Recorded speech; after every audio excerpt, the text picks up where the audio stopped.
Perspective is definitely one of the most interesting areas of analysis for current researchers in the social and the natural sciences. Perspective basically means to look forward. It comes from the Latin forward and spectare, to see. It has the same root as the words retrospective, which would mean to look backwards, or perspective, to look through. A spectator is someone who is looking at something, basically.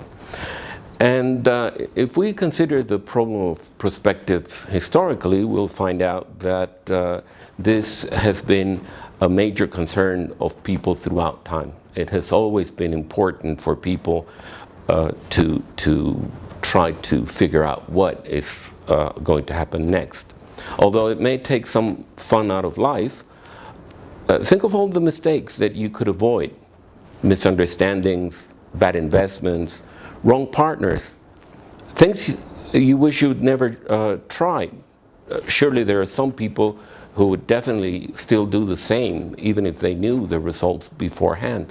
But how many of us would still go the same way if we anticipated what was going to happen? Philosophers have tried to define humans in many different ways. One of them is to consider us as historical creatures. That's basically because we can remember the past, and on the basis of those memories we can predict the future. This is actually what early humans started to do basically when they discovered agriculture and they found the need to anticipate the times when it would be most proper to plow the land and prepare for the rains. People who made the proper observations discovered from very early on that nature tends to describe certain cycles. It tends to describe patterns of regularity. And on the basis of those patterns, some people learned to anticipate what was going to happen. This, of course, made them very popular in the tribe and was taken as the grounds for special status that they would have. But nature is not 100% mechanical. That means that in spite of the fact that it tends to describe certain patterns of regularity, they are not 100% accurate. And so when they fail, these people who tried to predict what was going to happen, they would be in trouble, because what they had anticipated did not occur. And then their tribesmen, who paid honors to them and everything, would be very annoyed because things were not occurring the way that it had been anticipated. Fraser explains this in The Golden Ball, and he explains the way in which to this first magical way of thinking, man introduced religious notions whereby they could blame spirits or a divine will to explain why things weren't happening the way they were supposed to happen.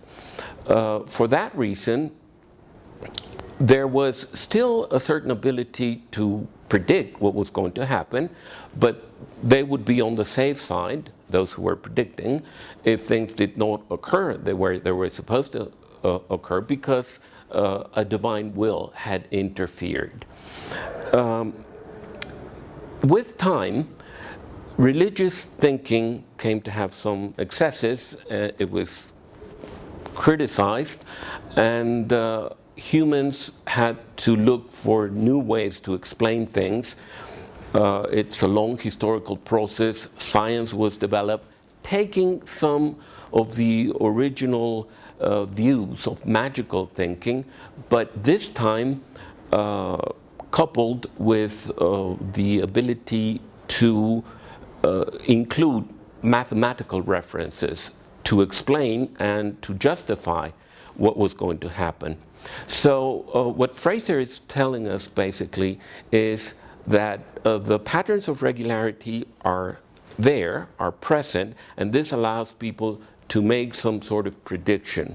But because the world is not 100% mechanical, then there is always room for mistakes. But the world is not entirely random, and for this reason, then predictions can be made. If it were entirely random, then anything could happen. And that's not the case. What modern science has discovered is that the world is more probabilistic than mechanical or random. And so this allows people to still anticipate what may happen, but to leave room for certain mistakes. The key question in most areas of analysis today would be, what are the chances? What is the probability that such phenomena will occur? That's basically what we do in Prospective.